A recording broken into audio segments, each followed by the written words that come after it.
sommes le premier jour du 4e mois de l'an 2022 et c'est un privilège pour nous de vous souhaiter bien le bonjour et surtout bienvenue à votre rendez-vous matinal sur RTI 1. C'est vendredi aujourd'hui, tout est permis et c'est pour cela que nous aurons des invités assez particuliers sur ce plateau pour votre bonheur. Allez, on commence tout de suite avec la météo qui sera suivie du premier flash d'information présenté par Monsieur Abdoulaye Koné.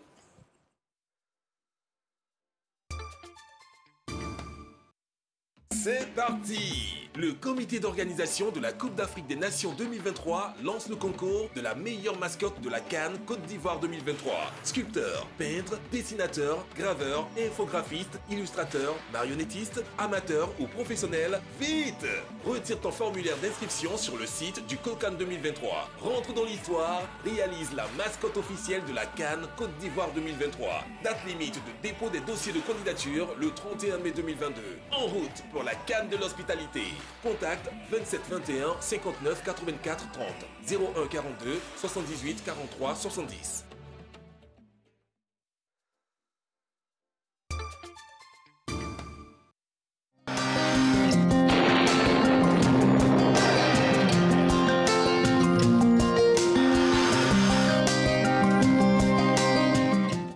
Mesdames et messieurs, bonjour. Les régions du nord et de la bande centrale seront très nuageuses tôt le matin avec quelques pluies localisées. Par la suite, on observera une alternance nuages-soleil. Dans le sud, on aura quelques faibles pluies en début de matinée avant l'apparition progressive du soleil. Les températures prévues pour la matinée, on notera 24 degrés à Abengourou, 26 degrés à Abidjan, 25 degrés à Adiaké, 24 degrés à Bondoukou, 23 degrés à Bouaké, 24 degrés à Bounaï Boundiali, 23 degrés à Deloa, 24 degrés à Dimbokro, 23 degrés à Gagnoa-Giglou et Kong, 25 degrés à Korogo, 23 degrés à Moï Odiné, 24 degrés à San Pedro et Sassandra, 23 degrés à Séguéla, Soubri et Tabou, 24 degrés à Tiessalé, 21 degrés à Touba et enfin 23 degrés à Yamsoukro. Durant l'après-midi, un temps relativement ensoleillé sera présent sur l'ensemble du pays. Toutefois, dans les régions de l'ouest et du centre-ouest, on aura la présence de masses nuageuses accompagnées de quelques averses de pluie en milieu ou en fin d'après-midi. Dans le sud, on observera en fin de période des orages isolés accompagnés d'averses de pluie par endroits. Les valeurs au cours de l'après-midi afficheront 32 degrés à Abengourou et Abidjan, 33 degrés à Adiaké, 35 degrés à Bondoukou, 34 degrés à Bouaké, 36 degrés à Bouna, 34 degrés à Boundiali, 33 degrés à Deloa, 35 degrés à Dimbokro, 34 degrés à Gagnoa et Giglou, 36 degrés à Kong, 37 degrés à Korogo, 35 degrés à Man, 36 degrés à Odiné, 31 degrés à San Pedro et Sassandra, 33 degrés à Séguéla, 34 degrés à Soubri, 32 degrés à Tabou, 33 degrés à Tiassalé, 34 degrés à Touba et enfin 35 degrés à Yamsoukro. Nous sommes au terme de ce bulletin météo, merci de l'avoir suivi. Notons que des averses de pluie accompagnées d'orages pourraient être présentes sur la majeure partie des régions du pays. Nous vous prions d'être assez vigilants. Très bonne journée à tous.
Bonjour à tous et merci de regarder RTI 1. Il est 6h30. Le président de la République, Alassane Ouattara, a échangé hier jeudi 31 mars avec le secrétaire général adjoint des Nations Unies aux opérations de paix, Jean-Pierre Lacroix.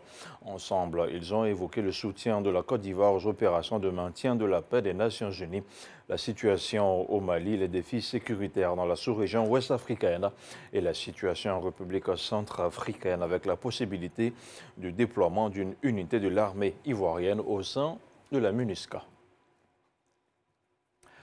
Le prix du bord-champ du cacao pour la campagne intermédiaire est connu. Il a été fixé à 825 francs CFA. Une information communiquée par le ministre d'État, ministre de l'Agriculture et du Développement rural. Selon Kobena Kwasi Djoumani, il s'agit pour le gouvernement de garantir aux producteurs un revenu décent. On regarde ce reportage signé Jean-Luc Bangbo. Le prix du cacao pour la campagne intermédiaire 2021-2022 est fixé à 825 francs le kilogramme. Une annonce et un tonnerre d'applaudissements. 825 francs CFA le kilogramme de cacao, comme lors de la campagne principale. Ainsi en a décidé le gouvernement pour la campagne intermédiaire, c'est-à-dire la période allant d'avril à septembre 2022. Comparé à l'année dernière, à la même période, il s'agit d'une hausse de 10%. Le prix pour la campagne intermédiaire avait été fixé à 750 francs CFA. Une réévaluation qui ravit les cacaoculteurs. Tout le monde s'attendait à 750 francs le kilo. Et à notre grande surprise, le chef de l'État annonce que le prix de la grande campagne serait reconduit. Pour le ministre Kobena Kwasi Djoumani, ce prix traduit surtout la volonté du chef de l'État de garantir un revenu décent aux producteurs de cacao. Le président de la République a toujours été soucieux du bien-être des producteurs de café et cacao. Et c'est pour cela que chaque fois, quand l'occasion lui est donnée, il fait des efforts de sacrifices supplémentaires pour soutenir les producteurs de café et de cacao. Un sacrifice qui a tout de même un coût financier important. Nous sommes à 68% du prix CAF. C'est un effort considérable qui s'évalue à 60 milliards de francs CFA en considérant les 12 milliards de francs CFA déjà mis à la disposition des producteurs par le gouvernement pour juguler les difficultés engendrées par la pandémie à Covid-19. Le ministre a salué les performances de la filière qui continue de maintenir la Côte d'Ivoire au premier rang des producteurs de cacao. Le pays s'est également engagé sur les chantiers de la traçabilité de son cacao en vue de sécuriser de façon durable l'économie cacaoyère.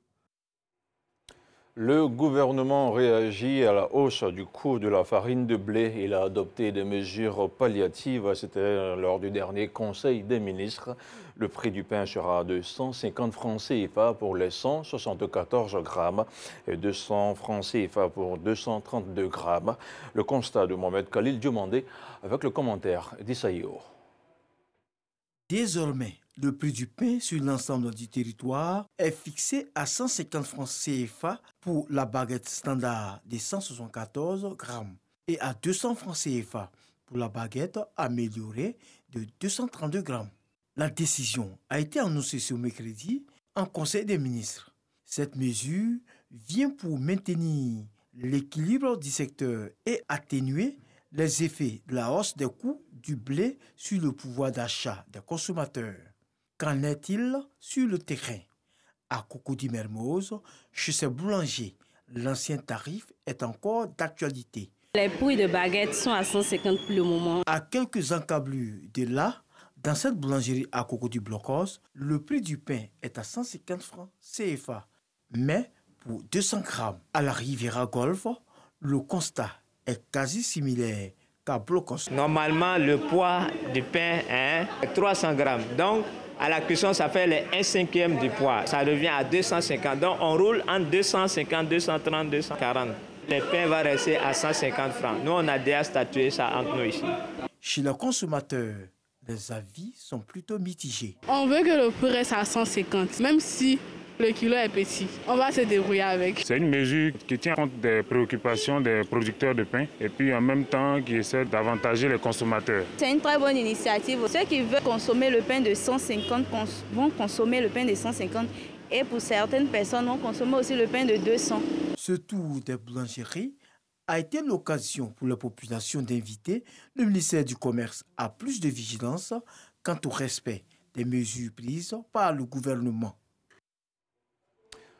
Autre augmentation et non des moindres, celle du prix de l'essence. Le super passe de 635 francs CFA le litre à 695 francs CFA, soit une hausse de 60 francs CFA, et ce à compter de ce 1er avril 2022. Le ministre des Mines, du Pétrole et de l'Énergie était jeudi soir l'invité du journal de 20h de RTI 1. Je vous propose de l'écouter. La reprise économique mondiale après la crise sanitaire Covid a engendré une augmentation des prix des produits pétroliers à l'international. Notre pays, à l'instar de l'ensemble des pays du monde, n'a pas été épargné. Le gouvernement avait donc pris des mesures pour réduire l'impact de la crise sur les populations et préserver le pouvoir d'achat des Ivoiriens, notamment en décidant de la suspension de l'application de la formule automatique de fixation des prix des produits pétroliers. Cela s'est traduit par une subvention du prix des produits pétroliers de 55 milliards de francs CFA de janvier à mars 2022. Toutefois, les prix des produits pétroliers continuent leur tendance à la hausse en raison de la crise entre la Russie et l'Ukraine. Cela a entraîné une importante augmentation des prix à la pompe, à la fois du super et du gasoil, partout dans le monde et notamment en Afrique. Compte tenu de cette situation, et pour garantir un approvisionnement adéquat de notre pays en produits pétroliers, tout en préservant les couches les plus vulnérables, le gouvernement a décidé de procéder à une augmentation du prix du super, qui passera de 635 francs le litre à 695 francs CFA le litre, soit une hausse de 60 francs CFA par litre, à compter du 1er avril 2022. Le prix du gasoil, quant à lui, demeure inchangé à 615 francs le litre, pour ne pas avoir d'impact sur le coût du transport en commun et des marchandises. Cela correspond à une subvention additionnelle de l'État de 64 milliards pour le seul mois d'avril 2022. Au total, l'État aura consenti un effort d'environ 120 milliards de francs CFA de janvier à avril 2022 afin de préserver le pouvoir d'achat des ménages vivant en Côte d'Ivoire. Je vous remercie. Et voilà, c'est la fin de ce premier point d'information. L'info revient dans 30 minutes. Naomi, je vous passe la main. Ne nous passez pas si vite la main. Vous venez sur ce plateau, vous nous annoncez des hausses de prix. En plus, c'est le 1er avril. Dites-nous, c'est un poisson d'avril ou c'est sérieux? Parce que ça commence le 1er avril, on s'interroge là. Non, non, c'est tout sauf du poisson d'avril. C'est bien la réalité. Le ministre l'a dit tout à l'heure. Toutes ces envolées de prix sont dues à la crise en Ukraine. Effectivement. D'abord avec le prix du pain, le coût du blé, voilà, et puis ensuite le carburant. Et donc, c'est tout sauf un poisson d'avril. Il va falloir s'y accommoder. Attention sur RTI 1, amis téléspectateurs, pas de poisson d'avril quand il s'agit de l'heure de l'information. Pendant les divertissements, on pourra rigoler un tout petit peu, mais quand c'est l'information, surtout le flash d'information sur à Matin Bonheur avec Abdoulaye Koné aujourd'hui, tout est vraiment calibré et sérieux. Merci beaucoup, on se retrouve dans quelques minutes. À tout à l'heure. À tout à l'heure. Comment ça va chez vous à la maison, amis téléspectateurs? Mais chez nous, ici, ça va super, mais super bien. C'est pour cela qu'on a la possibilité de vous proposer les différentes rubriques de ce jour. On a eu droit à la météo. Après la météo, le premier flash d'information. Il y en aura un deuxième aux alentours de 7 heures. L'invité Actu sera avec nous pour parler, bien sûr, d'un grand homme qui a mis sa vie au service de la nation. D'autres rubriques seront au programme, comme combien ça coûte. On va se retrouver dans nos différentes boucheries pour avoir les prix exacts des viandes qu'on peut trouver sur le marché aujourd'hui. Je l'ai dit, l'invité du jour sera tout à l'heure avec nous pour parler de cet homme avec qui... Pardon. On a eu une histoire particulière. C'est incroyable comment il a pu impacter la nation. Mais chacun d'entre nous, on parlera bien sûr de Ambak. La revue de presse avec Renaud Kobia sera bien évidemment au programme. On se mettra en forme avec la rubrique fitness. Et on a l'invité spécial du vendredi. Vous découvrirez dans quelques instants qui c'est exactement. On prendra le petit déjeuner, mais c'est un petit déjeuner typiquement ivoirien. Je suis sûre que vous allez apprécier. Ça va vous donner des idées pour le menu de ce jour et on mettra un point final à cette émission avec l'info continue. C'était ce qu'on voudrait vous proposer donc pour le sommaire illustré. On vous a annoncé des invités assez particuliers. Dans quelques instants, nous aurons le privilège de recevoir sur ce plateau Monsieur le ministre de l'assainissement et de la salubrité, Monsieur Bouaké Fofana. Il sera avec nous dans quelques instants pour prendre le petit déjeuner, certes avec nous, mais nous parler un peu de sa vie privée. Si vous voulez tout savoir sur lui, mais bon, restez connectés. Nous aurons à vous donner une information très importante juste après ce jingle.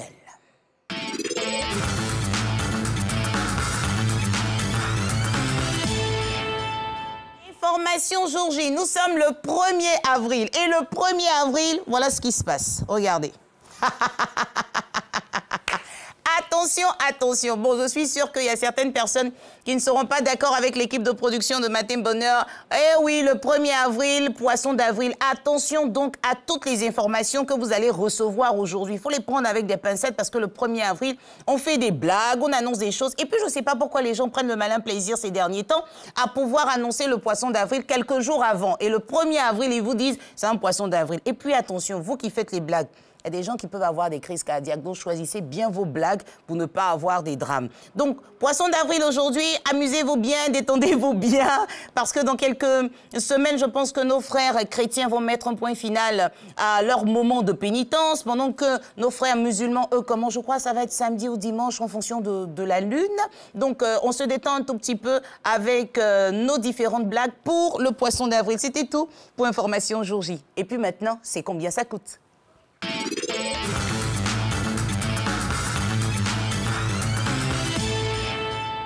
Approchez, approchez. J'ai de la bonne viande pour vous. On se retrouve dans nos différentes boucheries. On commence tout de suite avec la viande de bœuf sans les os que vous pourrez avoir à 3 500 francs CFA le kilogramme. La viande de bœuf avec les os à 2 800 francs CFA le kilogramme. Et on vous le rappelle, ravitaillez-vous comme vous le pouvez. C'est la fin du mois. Mesdames, on peut se lever aux alentours de 4 heures du matin, être dans les marchés à 5 heures pour faire le plat. Allons maintenant pour la viande de mouton que vous pourrez avoir à 4 300 francs CFA. Le poulet de chair, quant à lui, est à 1 750 francs CFA. Le clos, ça, moi j'adore ça avec le placali. Ouh là là là là, le clos, c'est la peau de bœuf qui a été apprêtée, séchée, fumée, tout ça. L'unité, et en fait, c'est pas la grande unité, hein, c'est tout petit comme ça, à 500 francs CFA. Les pattes de bœuf seront à 1 200 francs CFA. Bon, ça, c'est pas pour mes frères musulmans. Les côtes de porc à 1 200 francs. Ceux qui en veulent, pouvez vous ravitailler. Les pondeuses sont en ce moment à 2 500 francs CFA le kilogramme. Je reviens à la viande de porc qui est à 2 000 francs CFA le kilogramme. Et les pâtes de porc à 1 200 francs CFA le kilogramme. C'était tout pour combien ça coûte. On reçoit maintenant l'invité du jour.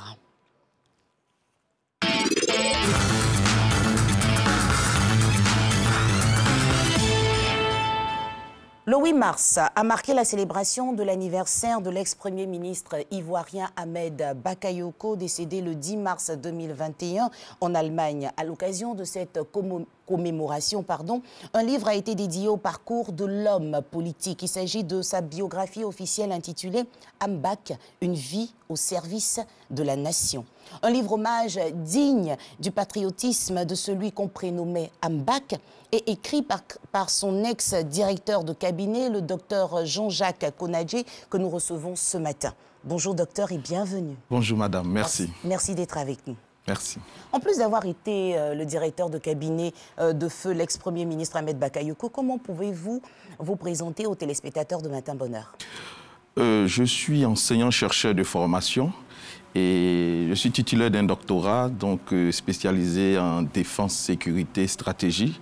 Et avant de rejoindre le Premier ministre Ahmed Bakayoko, j'ai été professeur à l'université de Rouen en France et professeur à l'école militaire de Paris. Voilà. Quel bagage intellectuel. Merci. Ça fait plaisir d'avoir des hommes de votre trempe sur notre plateau. Et on aimerait savoir si c'est votre première œuvre ou est-ce que vous avez déjà écrit... J'ai écrit plusieurs œuvres parce que nous sommes des enseignants-chercheurs, donc l'écriture fait partie de nos compétences. Donc j'ai écrit depuis 2013 4 livres. 2 livres où j'ai signé moi-même et 2 livres où j'ai été co-auteur. Mais à côté de cela, je suis l'auteur d'une trentaine d'articles scientifiques parus dans les plus grandes revues du monde francophone. Très bien. Et quelles sont les raisons donc qui vous ont motivé à écrire cette œuvre biographique? Plusieurs raisons m'ont motivé, mais je dirais que c'est en côtoyant le Premier ministre Ahmed Bakayoko que j'ai découvert qu'il était quand même le témoin privilégié d'un pan de l'histoire de la Côte d'Ivoire. Et je me suis dit qu'il avait quand même un parcours, il avait du vécu, et cela méritait d'être su. Parce que le Premier ministre Ahmed Bakayoko, c'est quand même un modèle, et je me suis dit que en mettant en exergue sa vie, son parcours, ça pourrait inspirer davantage les Ivoiriens. Et à côté de cela, j'ai découvert un homme qui était à des années-lumière de tous les clichés qu'on pouvait entendre ça et là à son sujet.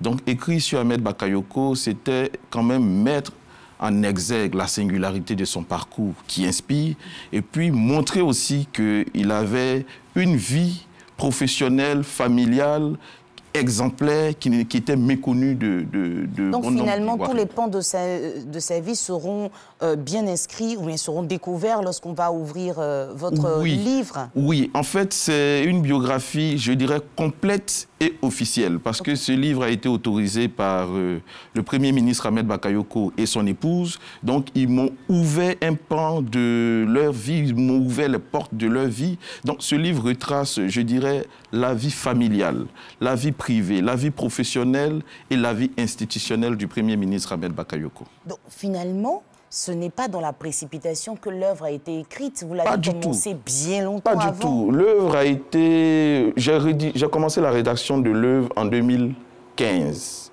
avec l'autorisation du Premier ministre Ahmed Bakayoko. Et j'ai terminé la rédaction en juin 2016.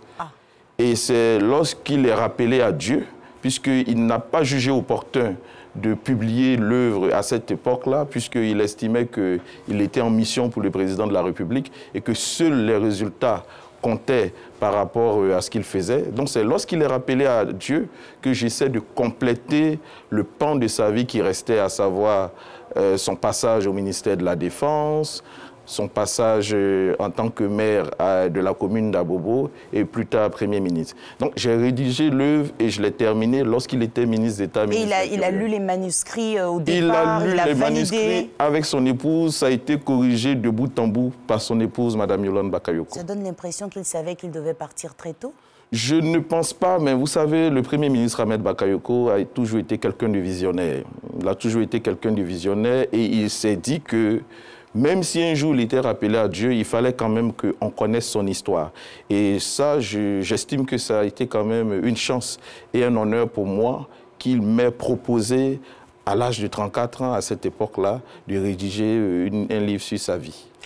Je tiens le livre entre les mains. C'est vrai que dans ce livre, on peut tout savoir sur le parcours de cet homme politique. Mais dites-nous, docteur Konadji, est-ce que vous pourrez nous donner envie d'acheter votre livre en nous décrivant un tout petit peu qui était Ahmed Bakayoko? Oui, Ahmed Bakayoko était un enfant du peuple. comme on le dit, un fils du pays, un enfant du peuple qui a grandi à Djamé, Extension, Habitat Extension, comme tout homme, comme tout jeune de sa génération. Mais ce qu'il faut retenir d'Ahmed Bakayoko, c'est que c'est un homme qui a eu un parcours singulier parce qu'il est parti de rien pour atteindre les sommets. Ahmed Bakayoko, c'est quelqu'un qui a eu une vie marquée par 3 principes. Le premier principe, c'est l'école de la vie. Sa vie est un cas d'école.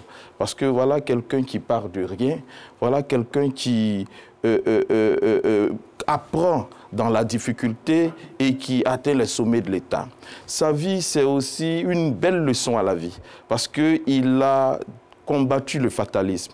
Il a déjoué tous les pronostics. Et il a montré qu'on pouvait aller au-delà de ce que notre condition sociale initiale nous réservait. Voilà quelqu'un qui a toujours été là où on s'y attendait le moins. Partout où il est passé, il a occupé des postes avec brio et il a impacté. Et enfin, la vie d'Ahmed Bakayoko, ça a été un don de soi. Toute sa vie, il a été au service des autres. D'où le titre de ce livre, Ambak, une vie au service de la nation. Mais au-delà de cela, on peut dire qu'aussi, il existe une école Ahmed Bakayoko. Une école Ahmed Bakayoko qui est marquée par l'homme, avec grand H. Ahmed Bakayoko, dans sa politique, a été une politique où l'homme était au cœur de toutes ses actions. D'où son extrême générosité. Il donnait sans attendre quoi que ce soit en retour. Il donnait pour relever la dignité humaine de l'homme. Il donnait parce qu'il a estimé que faire de la politique, c'est contribuer à l'épanouissement de l'homme. Donc c'est ça, Ahmed Bakayoko. Une vie aussi marquée par des valeurs, des principes, la rigueur, la sincérité, la fidélité, la loyauté et surtout le pragmatisme. Et Ahmed, comme vous le savez, il a été authentique. Il n'a jamais renié son passé. Il s'est plutôt servi de son passé comme élément motivateur pour avancer. Voilà pourquoi aujourd'hui, même 1 an après son rappel à Dieu, les Ivoiriens continuent de le pleurer parce que tout le monde a en soi quelque chose d'Ahmed Bakayoko. Effectivement, il a réussi à toucher chaque Ivoirien. J'ai envie de dire tous les habitants de la Côte d'Ivoire, parce qu'il y a des non-ivoiriens qui ont bénéficié aussi de sa générosité. Y compris les Africains, je dirais, au-delà de la Côte d'Ivoire. Aujourd'hui, avec les retours qu'on a des ventes des livres, on a des commandes de toute l'Afrique. On a des commandes de personnalités de toute l'Afrique que le Premier ministre Ahmed Bakayoko a connu, le Burkina Faso, le Bénin, le Mali, la République démocratique du Congo, le Gabon. On se rend compte que ça a été quelqu'un qui a été, je dirais, un fils de l'Afrique. Il a été un fils de l'Afrique parce qu'il avait une façon particulière d'appréhender la vie. C'est ça. Et cette façon particulière d'appréhender la vie fait d'Ahmed Bakayoko quelqu'un qu'on ne pourra pas oublier. Et vous avez une façon particulière de parler de lui, tellement d'émotions quand on vous écoute parler de lui. Alors, après son décès, pour parler en français ivoirien courant, vous gérez comment? Bon, c'est difficile de gérer le départ d'Ahmed Bakayoko, mais on fait avec. On fait avec parce qu'on se met dans la posture que nous sommes tous des êtres mortels. Nous sommes tous appelés à partir un jour. Mais pour le Premier ministre Ahmed Bakayoko, il avait un rapport particulier avec chacun de ses collaborateurs. Personne ne peut se targuer d'avoir été plus proche collaborateur d'Ahmed Bakayoko que l'autre. Donc, cette relation particulière qu'il avait avec nous était une relation sincère.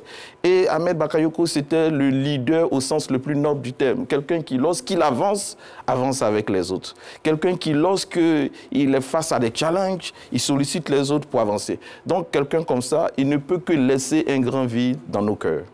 La famille, vous gardez toujours de bons rapports. On a vu son épouse à vos côtés pour la dédicace, ainsi que les enfants, en présence de la première dame et plusieurs personnalités de ce pays. Les rapports sont Oui, je suis en contact avec la famille du Premier ministre Ahmed Bakayoko, plus particulièrement son épouse, à qui je voudrais rendre un hommage. Parce que ce livre a été autorisé par le Premier ministre Ahmed Bakayoko de son vivant et son épouse, mais lorsqu'il est rappelé à Dieu, j'ai fait la démarche d'aller voir Mme Yolande Bakayoko pour lui dire que est-ce qu'elle pouvait quand même autoriser la sortie de ce livre. Elle était frappée par une grande douleur, c'était vraiment au lendemain, je dirais, du rappel à Dieu du Premier ministre, mais elle a eu confiance en moi. Elle m'a fait confiance, elle a demandé que je puisse publier l'œuvre.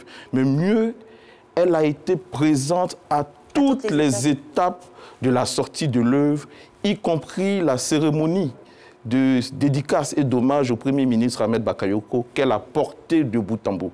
Donc c'est le lieu pour moi, encore une fois, de lui témoigner toute ma gratitude et de lui dire merci d'avoir contribué à faire sortir cet ouvrage. Cet ouvrage est donc disponible dans toutes les librairies sur le territoire ivoirien. Oui. Et vous avez aussi la possibilité, au-delà de la Côte d'Ivoire, de pouvoir en commander, comme il a dit. Et bien sûr, l'œuvre vous sera livrée.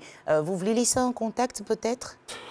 Oui, il faut aller sur Internet et taper le livre, il est publié, il a été publié à Paris, donc il est, je dirais, on peut acquérir le livre sur toutes les plateformes de vente. On ne va pas faire de publicité ici. Merci. Mais si vous permettez, je voudrais dire que depuis hier, nous avons commencé une série de dédicaces. Et nous avons commencé hier à la FNAC Cap Sud. Ça a été de 15h à 19h. Cet après-midi, nous serons à la FNAC Cap Nord. Ça sera à la même période, c'est-à-dire de 15h à 19h. Et demain, nous retournons à la FNAC Cap Sud à la demande, je dirais, des responsables du magasin, vu l'affluence, vu l'engouement. Finalement, c'est pour moi ou pas ?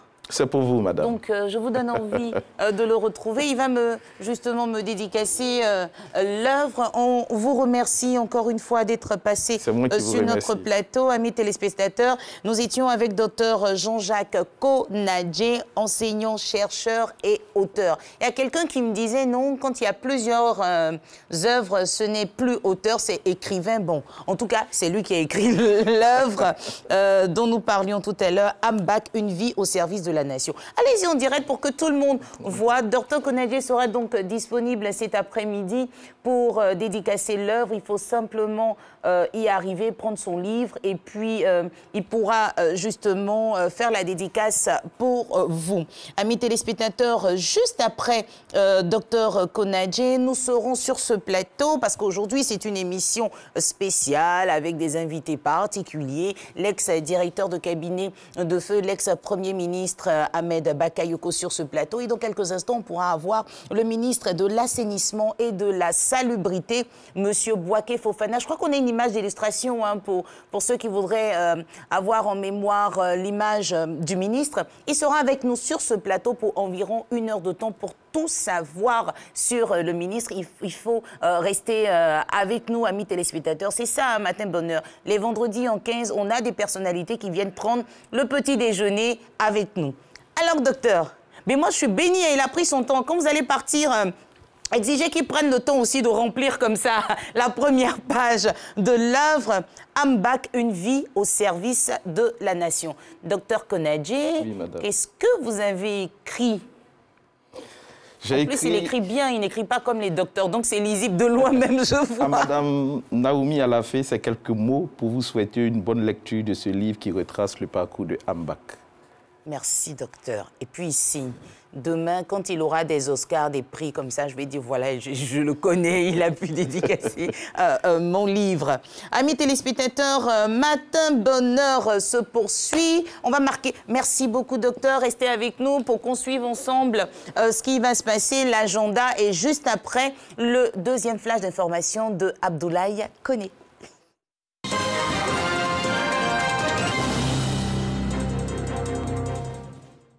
Merci de regarder ce deuxième point d'information au cœur de Matin Bonheur. La signature électronique à la fonction publique est désormais une réalité.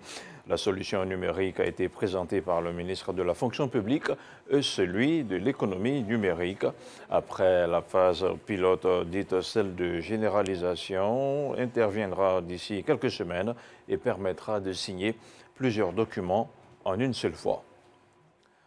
Présent à Nancy, en France, le ministre de l'Enseignement technique et de la formation professionnelle s'intéresse à l'école de la deuxième chance, une école pour les jeunes sortis du système éducatif sans diplôme, un vrai handicap pour le marché de l'emploi.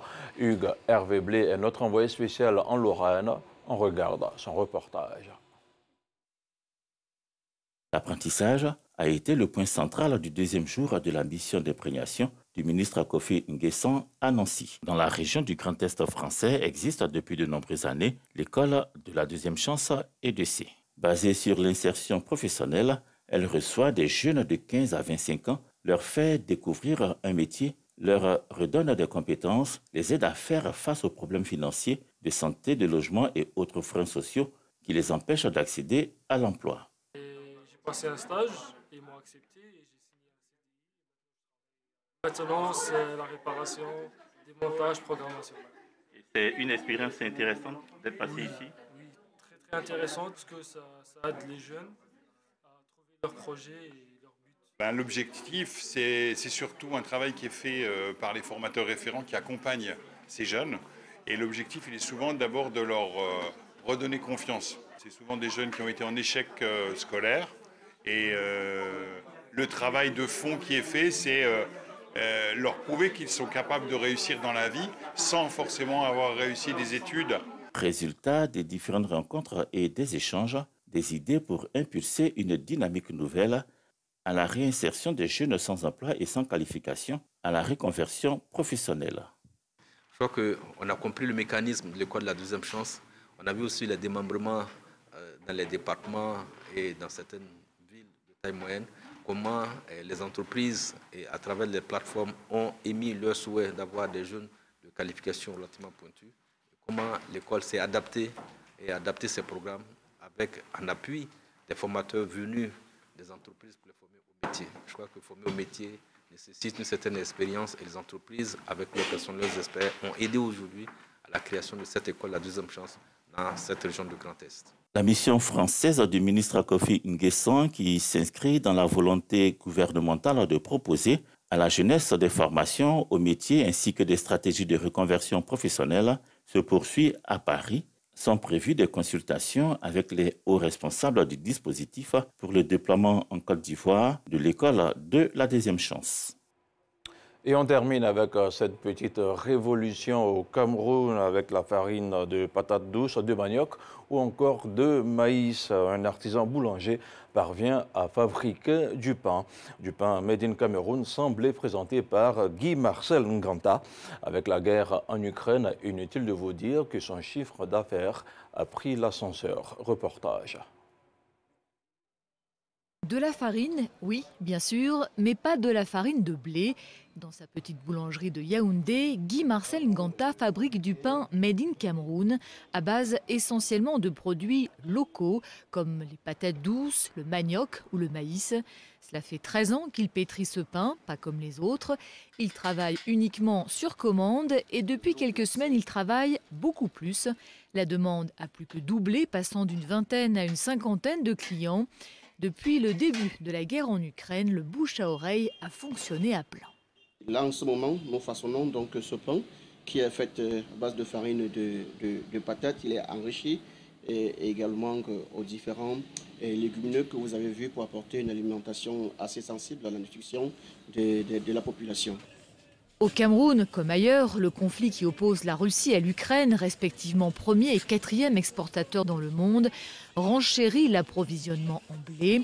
Résultat, le prix de la baguette qui est fixé par l'État est passé de 125 à 150 francs CFA, soit une hausse de 20% qui soulève colère et incompréhension sur le grand marché de Douala. On souffre. Regardez, ça c'est quoi ça? C'est le pain ici, ça c'est 50 francs. Non, c'est trop. C'est trop, ils sont fâchés.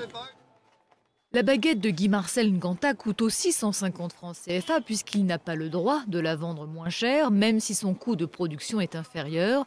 Mais si les clients se sont passé le mot ces dernières semaines, c'est parce que pour le même prix, ils ont un pain plus consistant, plus nourrissant et pour ne rien gâcher avec un meilleur goût légèrement sucré. Le goût est vraiment différent. Dans le pain made in Cameroun, on peut ressentir qu'il y a des ingrédients, c'est peu dire naturels, comme la patate. Voilà, donc le goût, quand on mange, et ça remplit plus le ventre. Et ça remplit aussi plus la caisse de la boulangerie. Comme sa matière première est moins chère, les bénéfices de Guy-Marcel Nganta sont plus importants. Il assure gagner pour chaque baguette entre 50 et 60 francs CFA contre seulement 40 pour ses confrères qui utilisent de la farine de blé.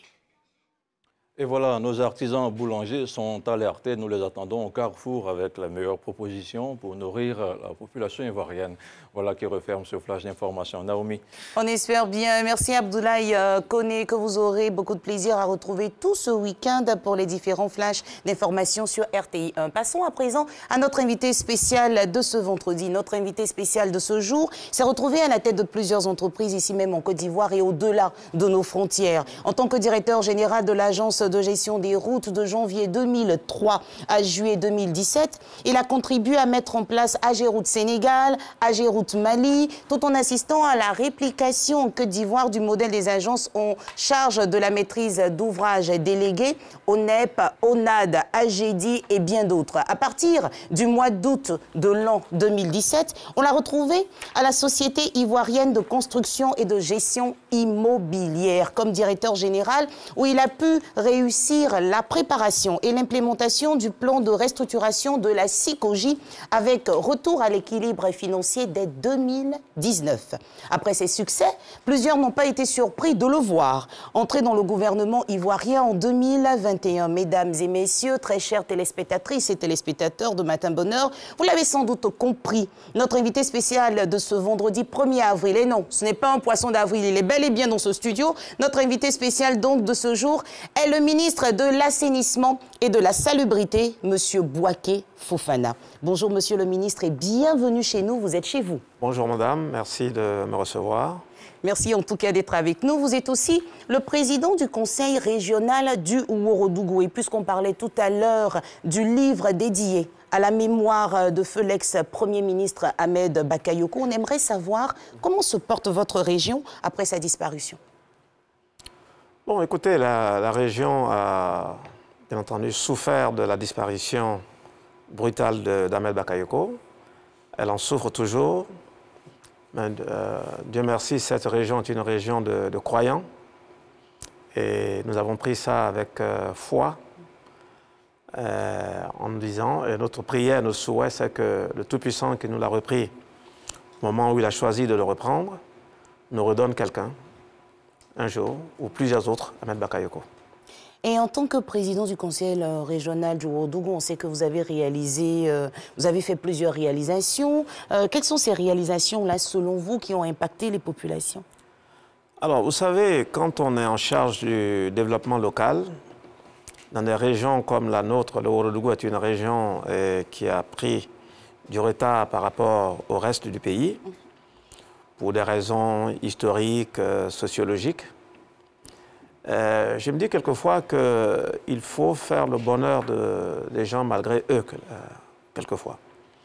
Donc, les réalisations dont je suis le plus fier, c'est dans le domaine de l'éducation. Parce que nous avons choisi de faire de l'éducation vraiment notre priorité des priorités. Parce que nous avons pris beaucoup de retard en matière d'éducation, spécialement en matière d'éducation de la jeune fille. Et quand le gouvernement, avec beaucoup de responsabilités et à raison, a décidé de rendre l'école obligatoire de 6 à 16 ans, ben, il fallait traduire cela sur le terrain. C'est ça. La seule façon, en tout cas, la première façon de traduire cela sur le terrain, c'était de rapprocher l'école des enfants. Et je me dis comme ça qu'en pensant à ma famille, en pensant à mes enfants, combien d'enfants continueraient d'aimer l'école s'ils devaient marcher 5 à 6 km pour aller à l'école la plus proche. Donc nous avons décidé de rapprocher l'école des enfants. Bien qu'aujourd'hui, nous avons construit beaucoup d'écoles. Et je peux dire aujourd'hui, sans risque de me tromper, qu'il n'y a plus d'enfants dans le Ouorodougou qui aient à marcher 5 km, 6 km le matin pour aller à l'école. Et les filles y vont aussi? Les filles y vont aussi. Nous avons parlé à nos parents. Aujourd'hui, les filles vont à l'école. Et au niveau du secondaire, nous avons aujourd'hui, dans chaque chef-lieu de sous-préfecture, il y a un collège. Donc, les enfants qui commencent l'école primaire ne marchent plus 5-6 km le matin. Les enfants qui vont au collège ne sont plus à 65 km de leurs parents, puisque dans chaque sous-préfecture, nous avons un collège. Nous avons commencé à construire des collèges de proximité dans les gros villages. C'est la réalisation dont je suis le plus fier, parce que c'est la réalisation qui prépare le futur. Effectivement.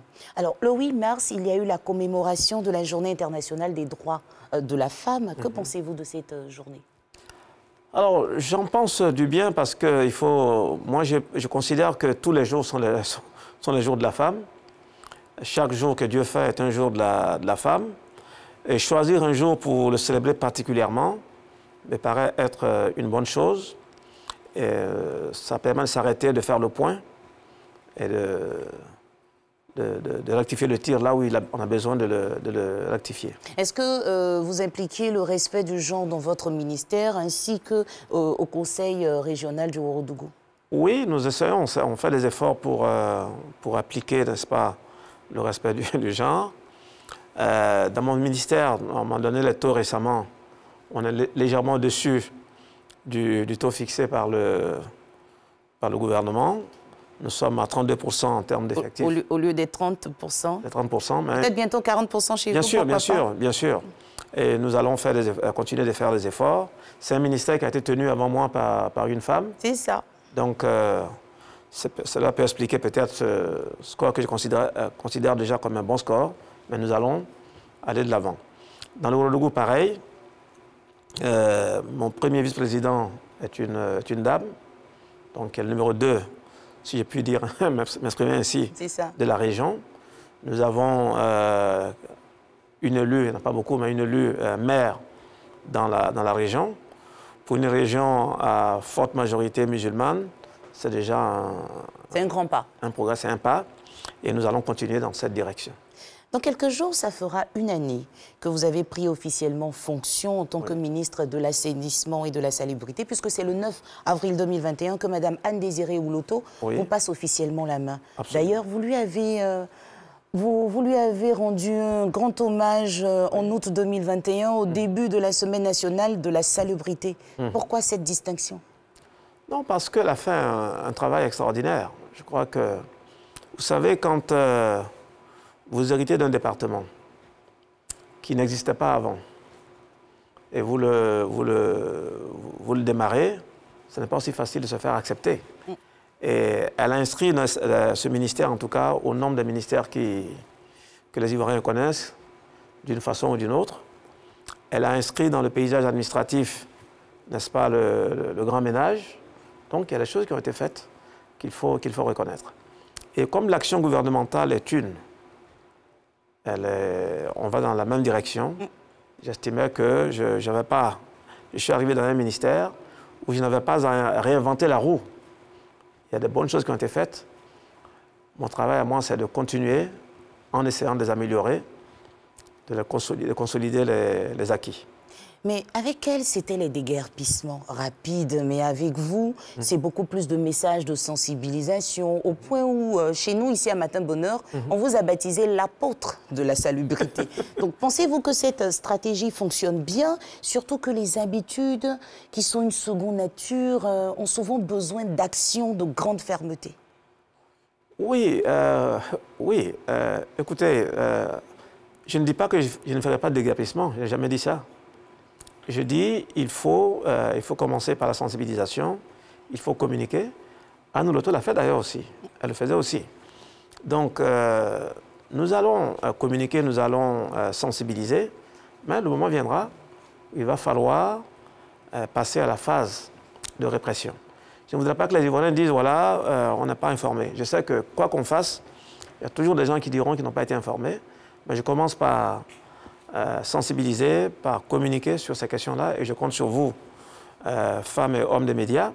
Mais le moment viendra, puisque, je l'ai dit plusieurs fois, nous avons déposé sur la table du gouvernement un projet de loi, le Code de l'hygiène et de la salubrité, en synergie avec mon collègue en charge de la santé. Nous allons également déposer un autre texte sur le Code de l'assainissement, qui vont définir, n'est-ce pas, les droits et devoirs des citoyens et qui vont prévoir également des sanctions.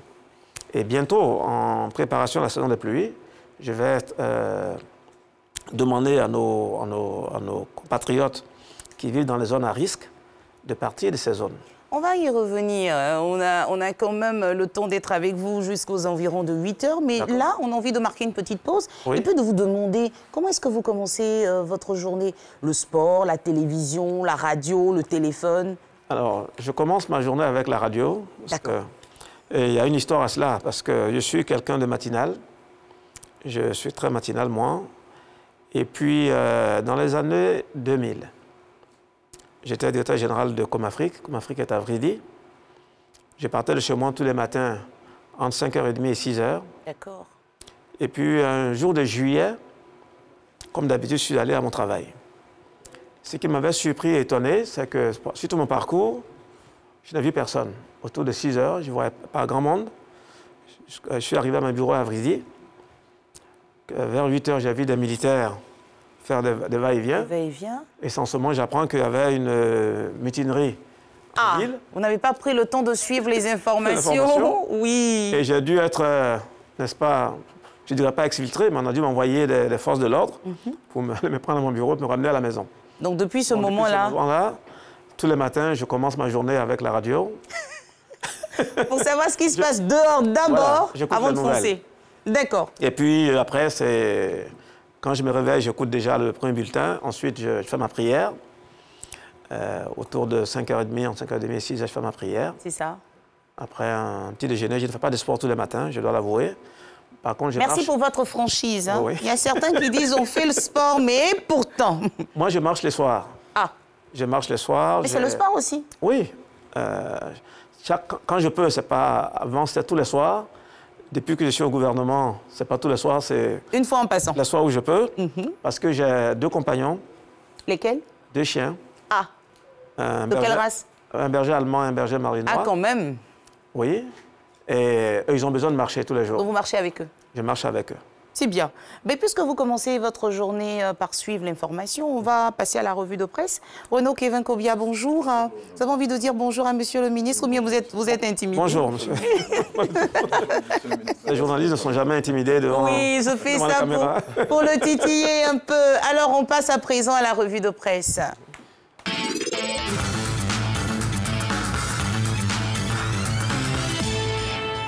Campagne intermédiaire du cacao, le gouvernement ivoirien maintient le prix du kilogramme. Oui, bonjour à tous. Tout comme pour la dernière campagne principale, le prix du kilogramme de cacao est maintenu à 825 francs CFA pour la campagne intermédiaire qui démarre ce vendredi 1er avril. L'annonce a été faite hier par le ministre d'État, ministre de l'Agriculture et du Développement rural. Et selon Kobenan Kwasi Adjoumani, pour pouvoir maintenir les prix à ce niveau, l'État ivoirien a apporté une subvention de 48 milliards de francs CFA. Plus de précisions dans le numéro de ce jour de Soir Info.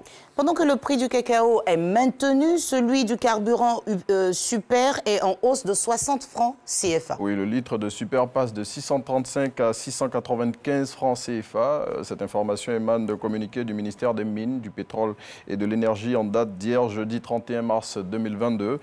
Dans ce document, dont le Patriote a reçu copie, le ministre Thomas Camara explique que cette situation est consécutive à la reprise économique mondiale après la crise sanitaire de la Covid-19 et qui a engendré une augmentation des prix des produits pétroliers à l'international, mais aussi de la crise entre la Russie et l'Ukraine.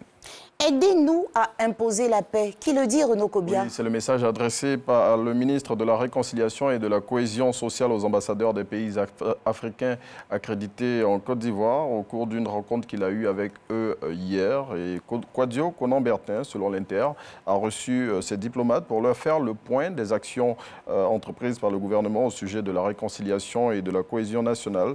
À cette occasion, le confrère indique que Kakabe a invité les diplomates à apporter leur contribution pour la construction d'une paix durable en Côte d'Ivoire. Renaud, vous nous proposez un chiffre pour la revue de presse de ce jour. Oui, 5833 et il correspond au nombre de cas de grossesse enregistrés au primaire et au secondaire en Côte d'Ivoire au titre de l'année scolaire 2021-2022. Cette information a été dévoilée hier par les services du ministère de l'Éducation nationale et de l'alphabétisation et c'était au cours de la présentation des résultats des données statistiques 2021-2022. Préparation de la CAN 2023, le concours de la mascotte officielle de l'événement a été lancée. Oui, c'est hier jeudi 31 mars 2022 que ce lancement a été fait par le ministre François-Albert Amicha, président du comité d'organisation de la Coupe d'Afrique des Nations 2023, et peuvent faire acte de candidature à ce concours les artistes amateurs ou professionnels, les plasticiens, les infographistes et les créatifs résidant en Côte d'Ivoire, ainsi que les Ivoiriens vivant hors du pays. Et le lauréat de ce concours, selon le Matin qui cite les initiateurs, remportera une enveloppe de 10 millions de francs CFA. Et avec l'Infodrome, on vient vous rappeler que le tirage de la Coupe du Monde Qatar 2022 va se dérouler aujourd'hui. Oui, les 32 équipes qualifiées pour la prochaine Coupe du Monde sauront dans quel groupe elles évolueront à l'issue de ce tirage qui se tiendra ce vendredi 1er avril à partir de 20h temps universel à Doha au Qatar. À l'issue de ce tirage, donc, le Sénégal, le Cameroun, le Ghana, le Maroc et la Tunisie, les 5 pays africains qualifiés pour la prochaine grand-messe du football mondial, sauront dans quelle poule elles évolueront.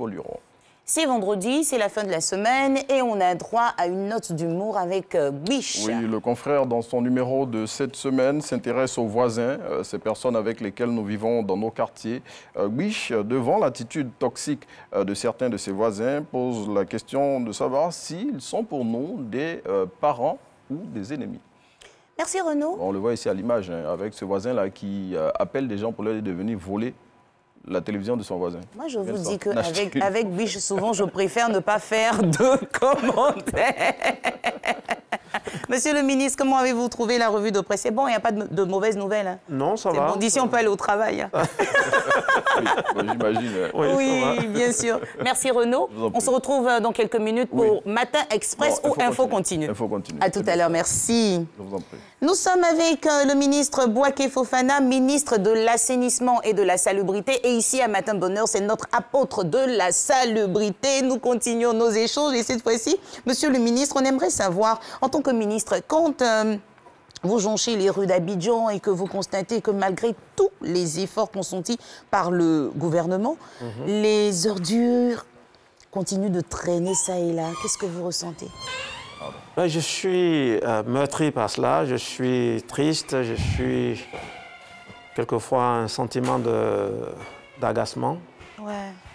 Mais en même temps, ça me donne la mesure des efforts à faire, qui restent à faire. Et malheureusement, pour une large part, le spectacle que nous voyons est dû à ce que j'appellerais de l'incivisme de la part de nos compatriotes. C'est pour cela d'ailleurs que j'ai commencé mes activités par la sensibilisation, la communication. C'est ça. Parce que, voyez-vous, la salubrité, la propreté autour de nous est d'abord notre affaire, avant d'être l'affaire d'un maire, d'un président de conseil ou d'un gouvernement. Et d'ailleurs, dans la Constitution ivoirienne, je le disais hier, l'article 40 dit que c'est un devoir pour chacun de maintenir un environnement propre et assaini. Donc, il faut peut-être que nos compatriotes le comprennent, que c'est notre devoir d'abord, nous, d'entretenir notre environnement, de le maintenir propre.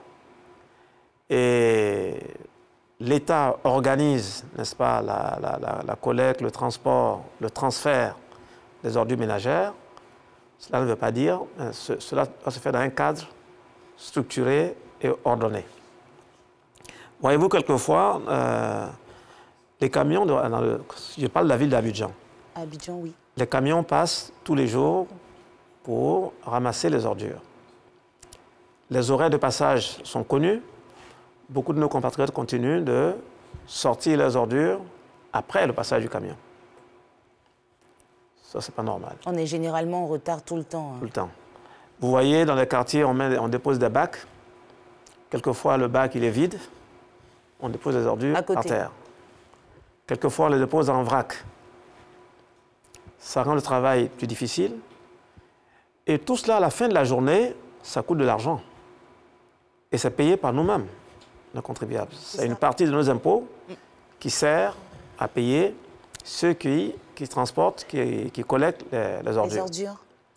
Donc, si on rend le travail difficile, on le renchérit.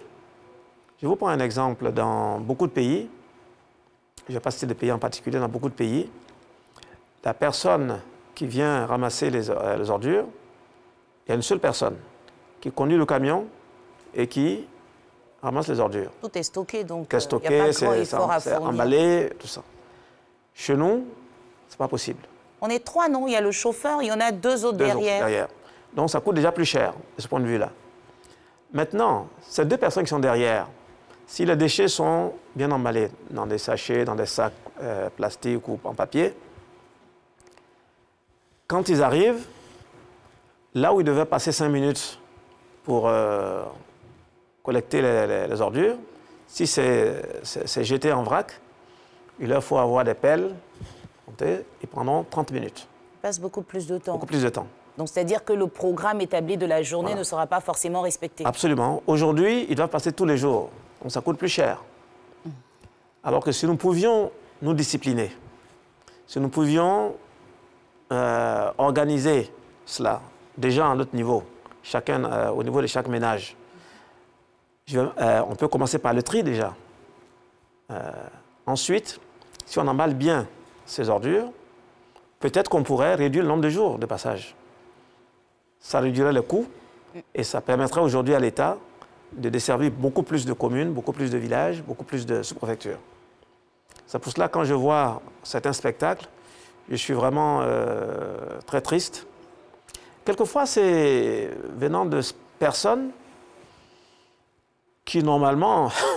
devraient donner l'exemple. Voilà, devraient donner l'exemple. Et là, on vous voit sur le terrain, le réalisateur prend le temps de passer des images. Oui. Finalement, vous passez peu de temps au bureau, vous faites le tour pour voir si le travail est effectivement fait comme vous le souhaitez? Oui, j'essaie d'être très présent sur le terrain, quelquefois de façon officielle, beaucoup de fois de façon officieuse, parce que c'est bon de voir ces réalités-là. Voyez-vous, pendant quelque temps, à mon arrivée au ministère, j'avais eu le sentiment, j'étais en train de me convaincre que les opérateurs ne faisaient pas correctement leur travail. Et chaque fois que je les ai interpellés, ils m'ont dit, Monsieur le ministre, voyez-vous, c'est compliqué notre travail. Et ils m'ont présenté leurs difficultés. Et quand je suis allé sur le terrain, j'ai compris quelquefois. J'ai compris quelquefois que c'était vraiment pas de leur faute. Récemment, c'est pour cela qu'un matin, je me suis levé. À 7 h le matin, j'étais à Nangui-Abrogwa, à Djamé. Quand je suis arrivé tôt le matin, j'ai vu que la rue, il n'y avait pas de tas d'ordures dans la rue. Le boulevard Nangui-Abrogwa, j'ai commencé depuis l'échangeur, depuis la gare Sotra, jusqu'à la mairie, c'était correct. Je suis resté là, j'ai visité le marché. Le boulevard, on a tenu quelques temps, et puis après... Voilà. Au bout vers 11 h, j'ai vu les déchets s'accumuler. J'ai vu les camions venir enlever certaines ordures et j'ai discuté avec eux, ils m'ont dit oui. La nuit, on est passé. J'ai dit effectivement, le matin, quand je suis venu, c'était assez propre. À 11 h, voilà ce que vous voyez, on va ramasser. Mais si on ne revient pas à 15 h, vous aurez l'impression qu'on n'a pas travaillé. Donc c'est important pour moi d'être sur le terrain, de vivre la situation et peut-être de regarder comment on peut, entre nous, se parler, comment on peut améliorer la situation. C'est cela. Monsieur le ministre, les pluies s'annoncent cette année. Pouvez-vous nous garantir votre slogan saison des pluies, 0 mort, 0 dégâts? J'aurais voulu pouvoir le dire, mais ça ne dépend pas de moi seul. C'est ça. Je dirais même que ça dépend moins de moi que de chacun de nous, de chacun des Ivoiriens.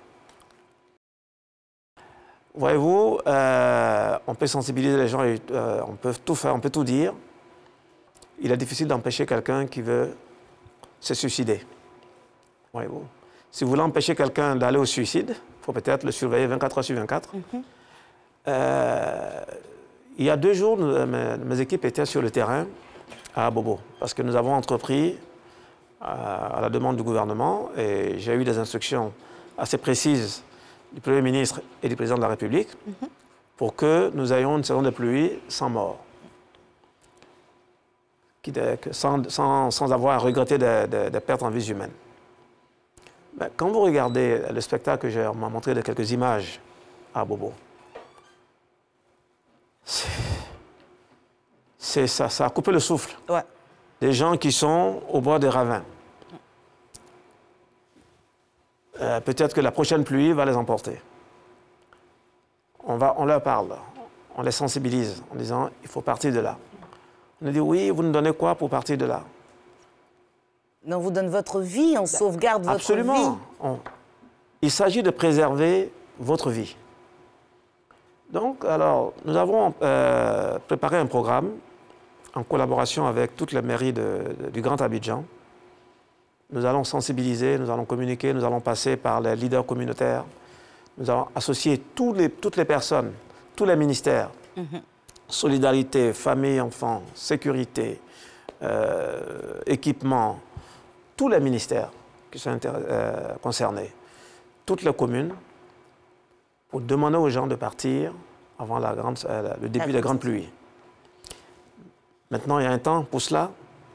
Si manifestement les gens ne partent pas, nous serons obligés de les faire partir par la force. S'ils ne partent pas, l'apôtre de la salubrité passera à l'action avec ses différentes équipes. On marque encore une petite pause. On retrouve l'agenda. Ensuite, on va faire un peu de sport. Vous êtes musulman? Oui. Mandingue? Pardon? Vous êtes mandingue? Oui, je suis mandingue. Voilà. Et donc, on va faire le sport avec la musique mandingue pour travailler les bras. À tout de suite.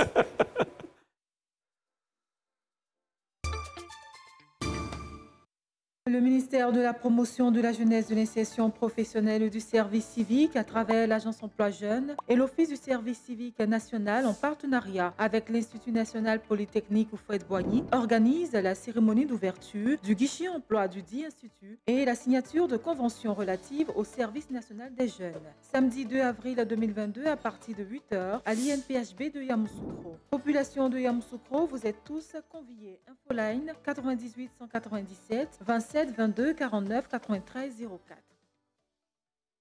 Ministère de la Santé, de l'Hygiène en public et de la couverture maladie universelle organise du 25 mars au 3 avril 2022 une campagne de vaccination contre la COVID-19 sur toute l'étendue du territoire. Les personnes âgées de 12 ans et plus doivent se rendre massivement dans les centres de vaccination afin de se faire vacciner. Par ailleurs, le ministère de la Santé, de l'Hygiène en public et de la couverture maladie universelle informe la population complètement vaccinée que conformément à la recommandation du comité d'experts, elles peuvent faire une 3e dose. La vaccination est gratuite. Se vacciner, c'est se protéger et protéger les autres contre la COVID-19. Les centres de vaccination sont ouverts tous les jours. Tous vaccinés, tous protégés, tous mobilisés pour vaincre la COVID-19. Le ministère de l'Équipement et de l'Entretien routier informe l'ensemble des usagers de la route que dans le cadre des travaux de bitumage du boulevard à Chalmes, 6 à Marcory résidentiel, il sera procédé du vendredi 1er avril 2022 à partir de 7h au mardi 5 avril 2022 à la réalisation de dallos sur l'itinéraire. Cette opération entraînera la fermeture de la voie au niveau du gymnase Overdose Gym. Le ministère de l'Équipement et de l'Entretien routier s'excuse auprès des usagers de la route pour les éventuels désagréments liés à la réalisation de ces travaux et les invite au respect du plan de circulation en vigueur. Enfin, on va souffler un peu. Cette histoire de mariage, c'est pas du jeu. Nous avons juste à faire nos tests de VIH et on a fini. Oui, mais ça c'est facile.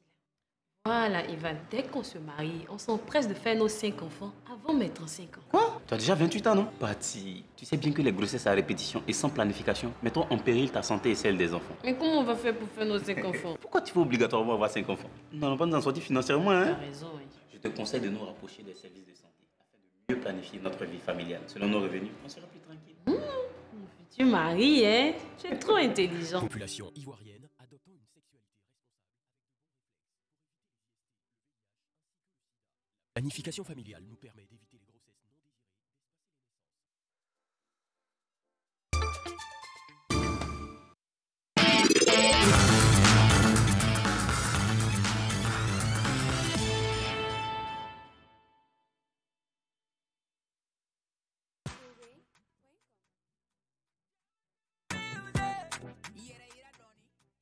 Bonjour, bonjour, j'espère que vous allez bien. Je suis le coach Astrid. Aujourd'hui, nous allons faire une séance de fitness décalé Djembel. Nous allons travailler les bras. Mettez-vous en tenue, prenez une bouteille d'eau surtout, car nous allons danser ensemble. C'est parti!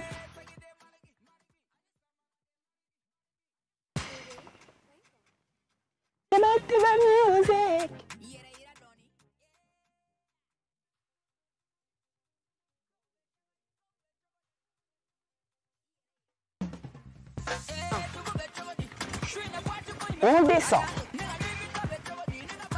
On reprend.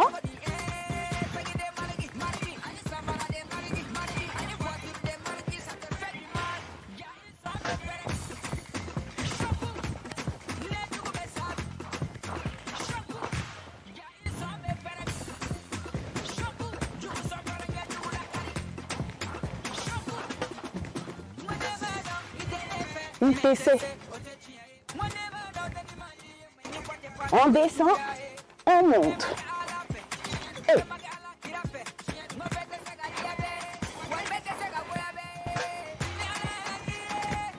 On bloque. 1, 2, 3. 1. On va bloquer. On sort les bras. 1. On descend.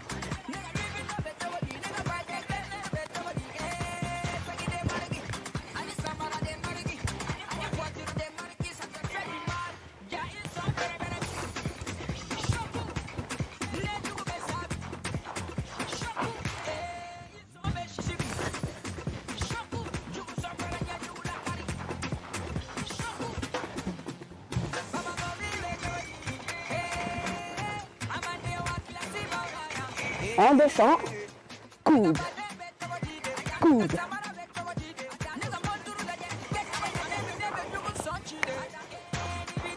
On va bloquer, on va taper. 1, 2, 3.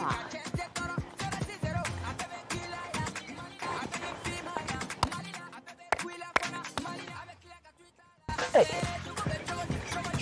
On descend.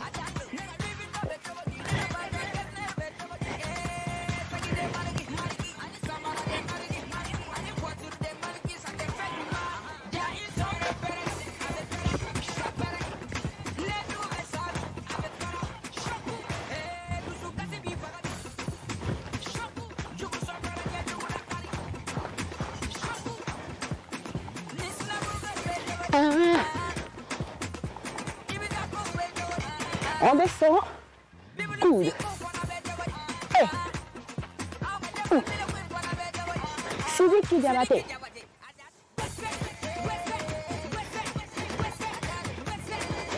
On sépare les jambes. Diabaté, bien.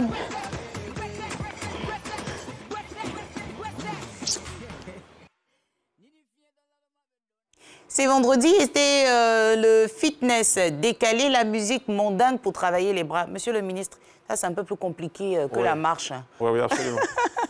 Vient de nous rejoindre sur ce plateau Madame Aouto, j'espère que je prononce bien. Madame Aouto Elisabeth, qui est traiteur. Vous êtes en face de Monsieur le ministre de l'assainissement et de la salubrité. Et vous nous avez apporté quelque chose de spécial aujourd'hui. Oui. On en parle juste après le jingle. On est au petit-déj. OK.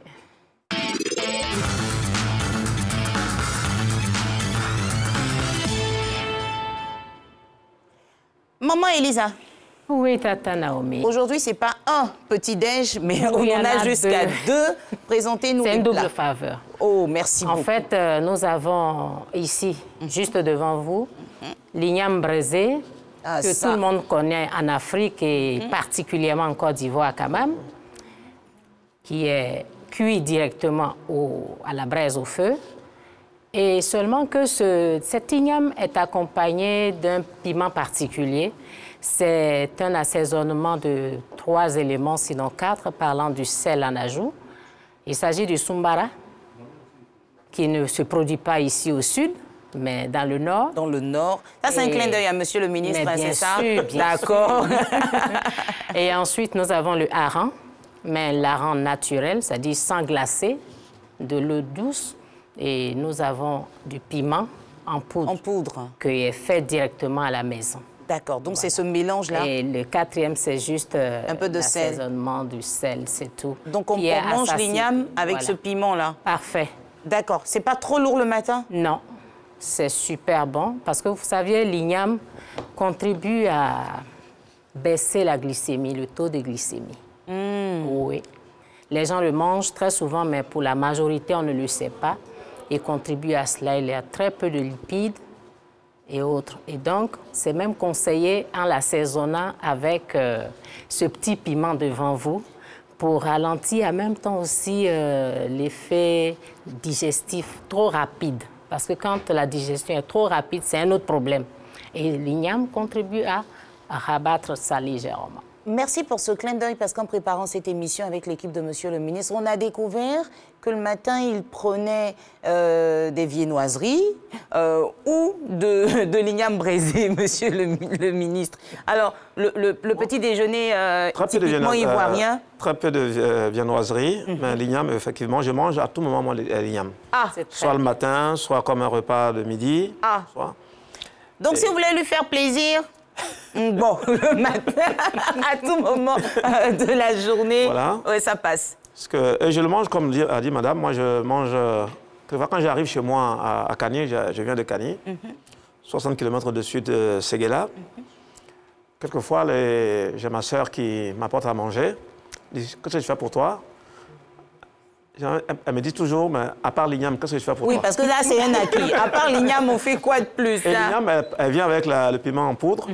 Le sel, c'est moi-même qui fais le mélange. Voilà. Et puis, si je peux avoir du soumara, effectivement, comme elle dit, vous rajoutez. Ça va très bien avec. Quelquefois, quand je mélange le piment, le sel, le soumara, je mets un peu d'huile d'olive, juste un peu. Et puis, je mange avec ça. Elle a une autre astuce, hein. Lui peut mettre de l'huile d'olive. On peut même ajouter de l'huile rouge. Oui, de l'huile rouge, effectivement. Ça dépend du goût de chacun. Tous les secrets sortent là. En effet, la double faveur, je vais continuer, Tata Naomi, bien si sûr. tu permets, c'est qu'on a notre plat national, mais fait d'une autre manière. Le placali qu'on mange toujours là. Aujourd'hui, la sauce, c'est du copé. Et ce copé-là, il est particulier. Vous aurez le temps de le goûter parce qu'il est fait avec du poisson d'eau douce, à la manière ancienne. La manière ancienne, c'est-à-dire? Voilà, les accompagnants, je dirais plus ou moins, pour ne pas frustrer quelqu'un, assaisonnement de maintenant et tout ça, ben, c'est réduit au maximum. Parce qu'on a remarqué qu'il faut, même l'OMS et le FAO ont décidé de faire une enquête et ils ont fini par découvrir que nous avons tellement de ressources pour nous maintenir en bonne santé, vous ne pouvez pas imaginer. Toutes ces choses-là contribuent à notre très bonne santé, donc à notre efficacité dans l'avancement du développement de nos pays dits en voie de développement. Je crois que ce serait une très bonne chose que les femmes d'aujourd'hui fassent un clin d'œil dans les répertoires anciens de la mère, de la grand-mère, pour que nous valorisons ces choses-là pour notre propre bien-être. Donc, vous avez utilisé quoi comme assaisonnement? Eh bien, nous avons ici, comme assaisonnement, il y a du poisson en poudre. D'accord. Poisson maïs sec pilé. Maïs sec pilé. Très bien. Donc j'ai... Et il y a le petit agyonva aussi. J'ai les bonnes notes du répertoire de la mamie. C'est ce que je constate avec beaucoup de plaisir d'ailleurs. Merci. Et donc ces éléments-là contiennent en eux-mêmes d'autres protéines, d'autres vitamines et assaisonnent parfaitement, c'est naturel. Accompagné du kloala qui est pilé dans le gombo. Vous savez, à tort, on accuse le gombo d'être à la base de certaines maladies, mais en fait, ça ne tient pas. Le gombo est une source de richesse de santé. Vous ne pouvez pas comprendre. Nous étions donc avec Madame Aouto Elisabeth Traiteur, petit déjeuner à l'africaine, surtout à l'ivoirienne, avec des assaisonnements typiquement ivoiriens. J'ai envie de dire que c'est des petits déjeuners bio qu'on a eu ce matin. Monsieur le ministre, ça vous dirait du placali? Non, vous êtes toujours dans l'igname. Moi, je suis dans l'igname. Le placali, ce n'est pas quelque chose que je mange souvent. Je mange du kabato, qui est pour moi l'équivalent. Peut-être que ce n'est pas exactement le même. Dans le placali, il y a trop de manioc. Pour vous. Et bon, je n'aime pas particulièrement le manioc. D'amidon, voilà. D'amidon aussi, oui. Donc, je mange du kabato, effectivement. Ça passe plus facilement. Soit avec un peu de manioc, soit avec du maïs. Je ne suis pas vraiment un fan de placali. Très bien, c'est bien noté. On vous invite à cela. Je vous ai dit que vous aurez la possibilité de tout savoir. Là, il est en train d'ouvrir les portes de sa vie privée. Merci, maman Elisa. On va déguster en fin d'émission avec plaisir. On se retrouve très prochainement par la grâce de Dieu. Tout à fait, merci et que Dieu nous garde. Amen. J'adore particulièrement la peau quand c'est bien fait. C'est bien fait. Bien gratté. Croyez-moi, c'est fait moi-même. OK. C'est pas par intermédiaire. Alors, Alors, monsieur le ministre, est-ce que vous faites la cuisine? Puisqu'on parle de nourriture, tout ça. Non, pour être franc avec vous, non. Pas du tout. Enfin, j'en ai fait. Quand on était étudiant, tout ça? Quand j'étais étudiant, j'en ai fait. Sur le campus aux États-Unis, je faisais des sauces, des sauces arachides, pardon. Tout cela, mais bon, ça remonte à longtemps derrière. À très longtemps. En dehors de ce que tout le monde peut faire, je ne fais pas de cuisine. Très bien. Monsieur le ministre, vous êtes marié, vous avez des enfants? Oui. Vous en avez combien? Alors, trois enfants. 3 enfants. Et quel genre de père êtes-vous? Que vous n'entendez pas le papa très sévère ou le papa poule qui laisse tout passer? Ni l'un ni l'autre. Je suis un... Alors, mes enfants me le reprochent un peu parce que moi, vous savez, on a tendance à reproduire ce qu'on a vécu soi-même. Moi, j'ai vécu dans une famille où la discipline était... De rigueur. De rigueur. Et donc, j'ai reproduit le même schéma avec mes enfants, de la discipline, le respect, il y a certaines valeurs que j'ai apprises depuis que j'ai enfant, le respect de l'âge. Donc ça, c'est des choses auxquelles je tiens beaucoup avec mes enfants. Et ça m'a joué quelquefois, enfin, pas moi, mais en tout cas, j'ai appris que les cultures sont différentes. C'est ça. Par exemple, moi, quand j'étais gosse, quand un adulte me parlait, et surtout quand l'adulte était un peu fâché, je n'avais pas le droit de regarder dans les yeux. Je devais baisser la tête pour montrer que c'était une forme d'excuse de baisser la tête. C'est ça. Quand j'arrive aux États-Unis avec mon fils, qui avait 8 ans à l'époque, un jour, je me fais convoquer à l'école et son maître qui me dit comme ça, oui, il s'appelle Idriss, a des problèmes. Il est un peu agité et tout cela. Et le plus grave pour moi, c'est qu'il n'est pas respectueux parce que... Je dis, ah bon, il n'est pas respectueux, Il n'est pas respectueux, comment? Comment ça? Oui, mais quand je lui parle, il ne me regarde pas droit dans les yeux. Je dis, ben, écoutez, monsieur, chez moi, c'est un signe de respect. Chez moi, dans ma culture, quand on parle à un enfant... Baisse la tête. Quand il baisse la tête, c'est une forme de reconnaissance de son tort, c'est une forme d'excuse.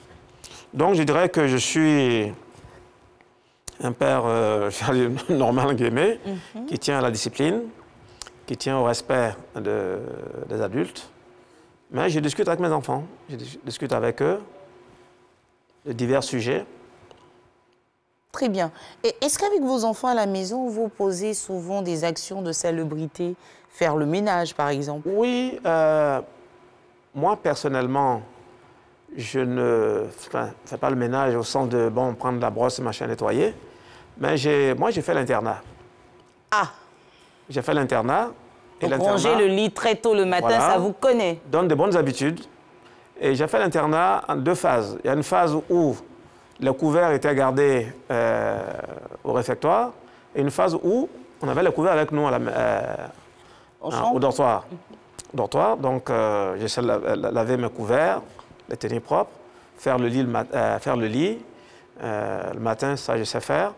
Et ça fait que, bon, c'est des habitudes qui restent. Donc, vous continuez de faire ça à la maison? Je continue aujourd'hui à la maison. Et puis, par exemple, quand je voyage dans l'avion, on me donne un drap. Ouais. Et puis, le matin, quand je le plie dans le matelas... C'est une habitude, quoi. Vous repliez. Voilà, c'est une habitude. Ça fait plaisir de savoir tout ça, monsieur le ministre. J'aimerais bien arriver un jour chez vous à la maison et puis vous voir faire le ménage. Je vais prendre quelques images pour les téléspectateurs de Matin Bonheur. Alors, c'est vrai qu'on a parlé de sport, vous marchez, mais est-ce que vous avez un sport que vous aimez regarder? Le sport collectif? Oui. Oui, j'ai plaisir à regarder le football. C'est votre sport préféré? Oui, préféré, parce que dans le passé, j'étais très fan de football, il y a longtemps. Vous avez joué aussi? J'ai joué au handball. Ah! J'ai joué au handball. Par contre, le football, il fut un moment quand j'étais plus jeune, j'étais vraiment un fan, supporter, mais vraiment convaincu d'une équipe d'Abidjan. Je ne sais pas si c'est permis de dire. Oui, allez-y. Ah oui, j'étais un grand supporter de la SEC. Ah, quand même. Ah oui, un grand supporter de la SEC. Donc, à la régie, je crois qu'il y a un souci. Parce que c'est une histoire d'ASEC Africa. Donc, pendant que vous dites ASEC, il y a d'autres qui disent « Eh, oye !» Donc, voici une autre là-bas qui, comme ça, Claudia Nguesson. C'est vrai, quand j'étais jeune, bien sûr, l'ASEC et l'Africa étaient des adversaires, mais vraiment. Et j'ai encore le souvenir de ces matchs ASEC Africa, où le match avait lieu à 16h. Et à 11 h, le stade était plein. Effectivement. Et c'était vraiment la bonne époque. Et ça, j'en garde un grand souvenir. Quand j'étais jeune, on avait des cahiers où on découpait les images dans les journaux. Ah, d'accord. Matin. On s'est dans notre équipe. On collait sur les pages du cahier. Ouais. J'ai fait tout ça. Et c'est l'époque où je pouvais faire le classement de l'équipe de la SEC qui allait jouer 48 heures avant. Waouh! Je savais qu'il allait être l'arrière central, qui allait être arrière latéral droit ou gauche, ou intérieur gauche ou intérieur droit. Bon. Et puis, depuis un moment, j'ai vraiment, enfin, depuis longtemps d'ailleurs, je ne sais pas, pour diverses raisons, les équipes n'étaient plus ce qu'elles étaient. Donc, je me suis vraiment déconnecté, si j'ai pu dire, du football. Par contre, je regarde toujours à la télévision des bons matchs. J'ai plaisir à la regarder. Monsieur le ministre, avec votre permission, revenons à la politique. Oui. Nos reporters nous ont rapporté que vous avez rendu un vibrant hommage au cours d'une cérémonie à Bobo. Oui. À son Excellence, Monsieur le Premier ministre Hachi Patrick. Oui. Racontez-nous, s'il vous plaît, ce qui vous lie. On veut tout savoir, Monsieur le ministre. Ben, ce qui me lie à Patrick Hachi, c'est une longue collaboration qui a démarré depuis les années 80, interrompue pendant longtemps, et ensuite on a repris une collaboration. Vous savez, j'ai rencontré Patrick Hachi au tout début au cabinet Arthur Andersen. D'accord. C'était en 1983. Quand même? Oui. 39 ans? Ouais. Et puis, chacun est parti de son côté. Et ensuite, j'ai été, quand j'étais ministre des Infrastructures économiques, j'ai été directeur général de la Géroute depuis 2003. On a passé 15 années ensemble. Donc, donc ce qui nous lie, c'est cette longue collaboration. C'est le respect mutuel qui est entre nous. Et puis, c'est l'appréciation de la qualité de l'homme. C'est ça qui nous lie. Et là, si on vous demandait de nous dire quel est le personnage public qui vous inspire le plus sur le plan national, en dehors de Patrick Hachi, vous pourriez dire qui? Personnage public en Côte d'Ivoire, personnage vivant, je suppose. Oui.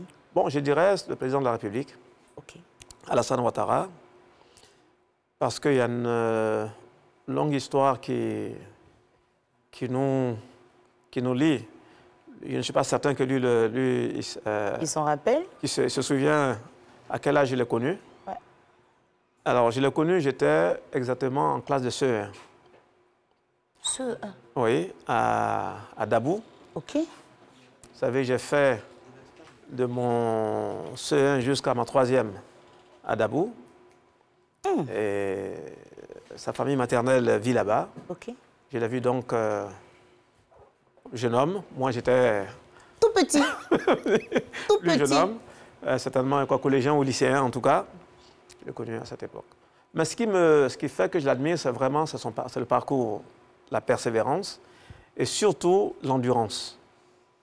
L'endurance, parce que quand on connaît son histoire, quand on sait ce qu'il a connu et qu'il aujourd'hui arrive à tourner la page sur tout ça, c'est impressionnant pour moi. Merci bien. C'est lui. Merci bien pour ce beau souvenir. Oui. On retient que le président de la République vous a marqué. Oui. Et continue de le faire d'ailleurs. Continue de le faire. Oui. Et au plan mondial, quelqu'un que j'admire beaucoup, c'est un philosophe. C'est Souleymane Bachir Diagne. OK. Philosophe sénégalais. OK. Qui est vraiment... qui m'impressionne beaucoup. Pourquoi? C'est parce qu'il prône le dialogue entre l'Afrique et l'Occident. C'est un musulman pratiquant. C'est quelqu'un qui spécialiste de logique, agrégé de philosophie, agrégé pas n'importe où, à l'école normale supérieure de la rue d'Ulm. C'est un peu pour moi, c'est le deuxième Senghor, qui, au contraire du premier Senghor, est allé ensuite à quitter le monde académique, le monde intellectuel pour aller vers la politique. Lui est resté dans le monde académique. C'est ça. Il a fait la liaison, il fait le lien entre la France, les États-Unis et le Sénégal. Il est professeur à l'Université Columbia de philosophie. Il est lui-même musulman pratiquant, comme je le disais, fils de théologien, et il ne voit pas de contradiction, n'est-ce pas, entre la recherche de la vérité, qui est l'objet de la philosophie, et sa foi religieuse. Et ce n'est pas évident. Il a écrit un livre qui s'appelle « Comment philosopher en islam ». Parce que, voyez-vous, moi, j'ai vécu dans un environnement moins ouvert, parce que je suis le petit-fils de deux imams. D'accord. Et c'est un environnement moins ouvert parce que peut-être moins intellectuel, même au plan islamique. Bien sûr, versé dans la liturgie religieuse, mais pas vraiment des intellectuels. On a un monde moins ouvert. Et quand je découvre un philosophe musulman pratiquant, fils de théologien, ça vous intéresse? Ça m'intéresse. Merci bien, Monsieur le Ministre. On marque une petite pause. On reviendra tout à l'heure pour la conclusion de cette émission. Il est temps pour nous de retrouver Renaud Kevin-Kobia pour Info Continue.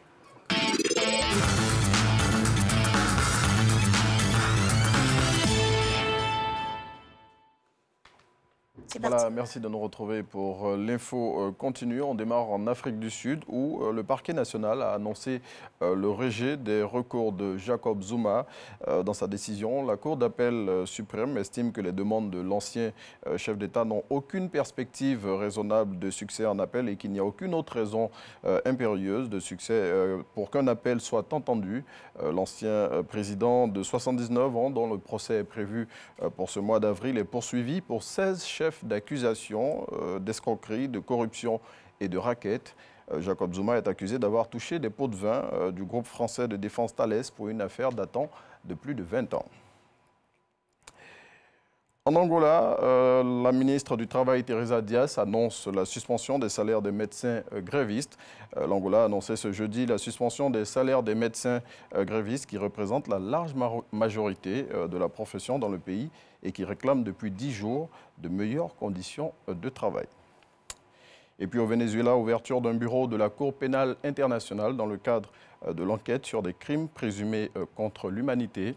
La Cour pénale internationale va ouvrir un bureau au Venezuela dans le cadre de son enquête sur de possibles violations des droits humains. C'était lors de la répression des manifestations anti-pouvoir de 2017. Excusez-moi. Selon le procureur de la CPI, Karim Khan, l'ouverture de ce bureau est une étape importante et significative qui lui permettra d'assumer ses responsabilités. C'est ici qu'on s'arrête. Naomi. Merci Renaud pour ces informations à chaud, j'ai envie de dire.